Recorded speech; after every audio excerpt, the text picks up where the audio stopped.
alunos, eu sou a professora Dioclidiane, de Matemática.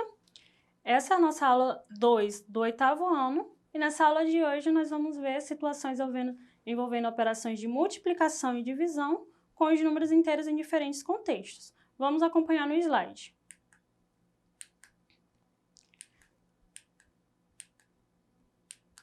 Bom, como nós já vimos em aulas anteriores, o conjunto dos números inteiros ele foi criado a partir da necessidade do homem nas atividades comerciais e também nas atividades financeiras. E como que funciona esse conjunto de números inteiros? Para cada representação de um número positivo, existe um número negativo. E aí, nós temos, assim como nos números naturais, que são aqueles 1, 2, 3, que nós já estudamos antes, existe as 4 operações. E hoje nós vamos ver multiplicação e divisão. E temos também a divisão, que ela também é uma operação inversa à minha multiplicação, e ela tem o intuito de fragmentar, de fracionar o meu número. E existem algumas regras, digamos assim, alguns processos que ele torna o nosso cálculo mais fácil, mais ágil, e é isso que nós vamos tentar ver hoje. Bom, que regras são essas? Temos algumas regrinhas que no geral é conhecido como as regrinhas de jogos de sinais. Vendo na prática, vai ficar assim. Quando multiplicamos dois números positivos, o resultado é sempre um número positivo. E isso daí já é um conteúdo que a gente vem vendo desde o primário. Ou seja, por exemplo, mais 2 vezes mais 7, eu tenho o quê? Eu tenho uma repetição de parcelas iguais. Eu tenho 7 mais 7, que dá mais 14 ou apenas 14. Por quê? Porque quando eu estou falando de um número positivo, o mais na frente dele, eu posso colocar ou não. Não tem problema se não colocar. A segunda regra é, quando multiplicamos dois números inteiros, um positivo por um negativo, o resultado é sempre um número negativo. Olha só. Por exemplo, qual é o valor de mais 2 vezes menos 8? A gente vai aplicar aqui a ideia de parcelas iguais. E aí nós teremos o quê? Menos 8 mais menos 8. Eu tenho 2 vezes o menos 8 ou, simplesmente, menos 16. Quando eu estou falando dos números negativos, é essencial esse menos na frente. Se eu não coloco, então a minha representação está errada. A terceira regrinha, digamos assim, quando multiplicamos dois números inteiros, um negativo por um positivo, o resultado é um número negativo. Veja só. Qual é o valor de menos 2 vezes mais 8? Vamos começar assim. Menos 2 é o oposto de mais 2. Ou seja, menos 2 menos vezes mais 2, igual está ali dentro do parênteses. Mas por que eu estou fazendo isso, professora? Para que serve isso? Bom, nós vamos fazer isso para facilitar a nossa multiplicação.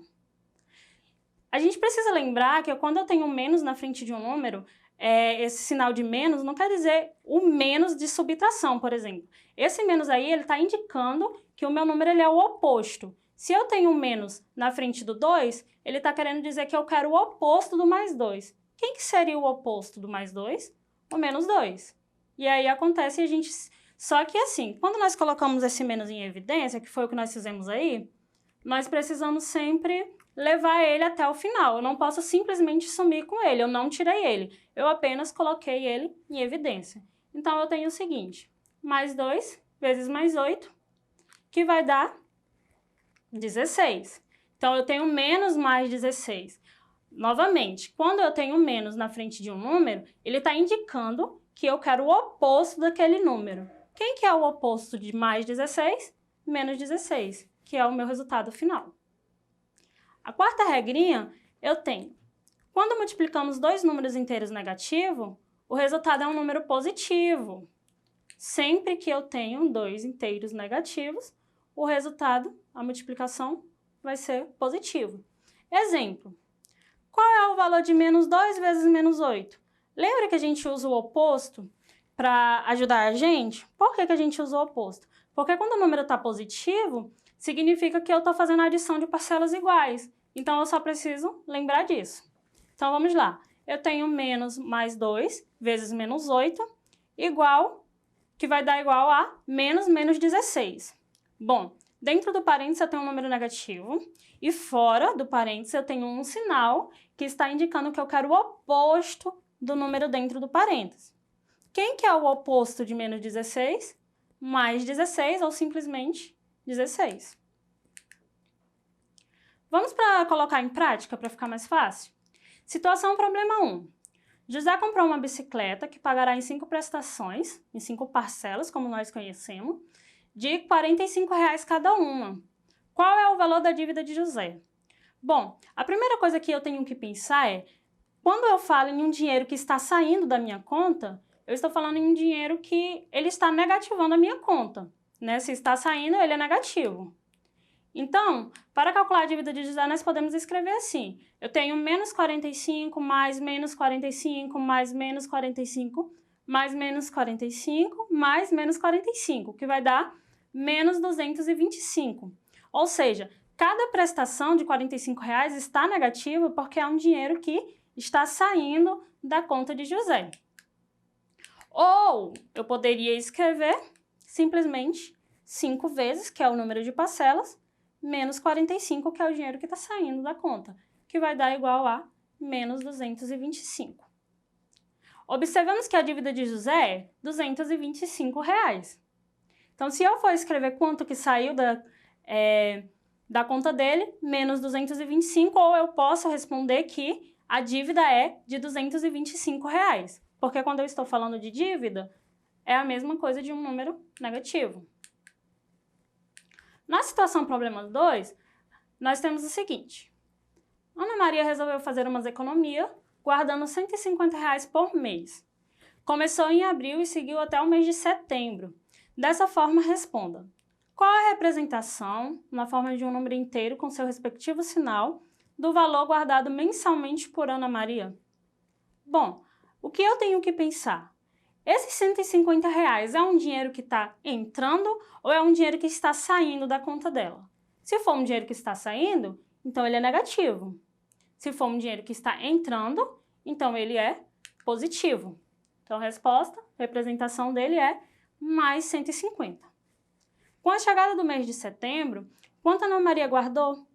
Faça as operações utilizando números inteiros com seus respectivos sinais. Bom, o que eu tenho que ver aqui é quantos meses a Ana Maria guardou esse dinheiro. Foram 5 meses de R$ 150 positivo, porque é um dinheiro que está entrando. Então, ao final de setembro, Ana Maria conseguiu guardar R$ 750.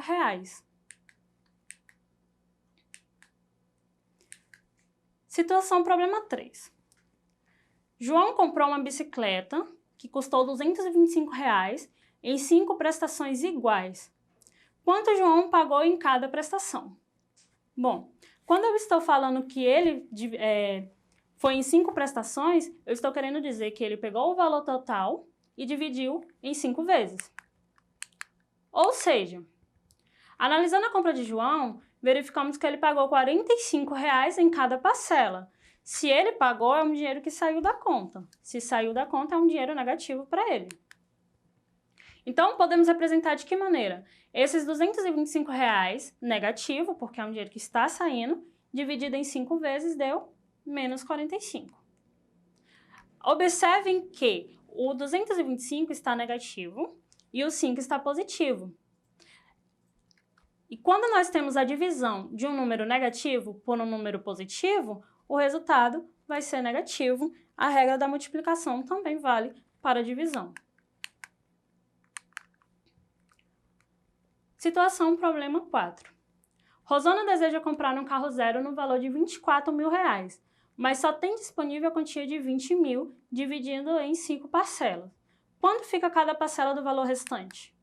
Bom, primeiro eu tenho que saber qual é o valor restante, né? E aí o valor restante é R$ 4 mil. E aí nós podemos fazer isso de duas maneiras. Observe. Eu posso pegar o 4 mil e dividir para 5, que eu vou ter o valor, ou eu posso simplesmente pensar, quanto eu tenho que multiplicar por 5 para que dê 4 mil? Então, eu vou ter 4 mil dividido para 5, R$ 800. Portanto, o valor de cada parcela restante é de R$ 800. Bom, resumindo a nossa aula de hoje, nós temos uma tabelinha que podemos dizer que ela vai nos ajudar. Quando eu tenho uma multiplicação que os sinais são iguais, o sinal do produto vai ser positivo. E quando eu tenho uma multiplicação de sinais diferentes, o sinal do produto é negativo. Isso quando eu estou falando de números pares. Vale a mesma regrinha para divisão. Se eu estiver dividindo dois números e os sinais forem iguais, então o resultado vai ser positivo. Se eu estiver dividindo dois números e os sinais são diferentes, então o sinal do quociente, ou seja, o sinal do resultado, vai ser negativo. Retomando, e por hoje encerramos a nossa aula. Hoje retornamos o conteúdo de operações de multiplicação e divisão com os números inteiros em diferentes contextos. Bons estudos e até a próxima aula. Bom, se ficou alguma dúvida ainda, se vocês desejam ver novamente essa aula, basta acessar a nossa plataforma Eduque. Não deixe de assistir a próxima aula e bons estudos!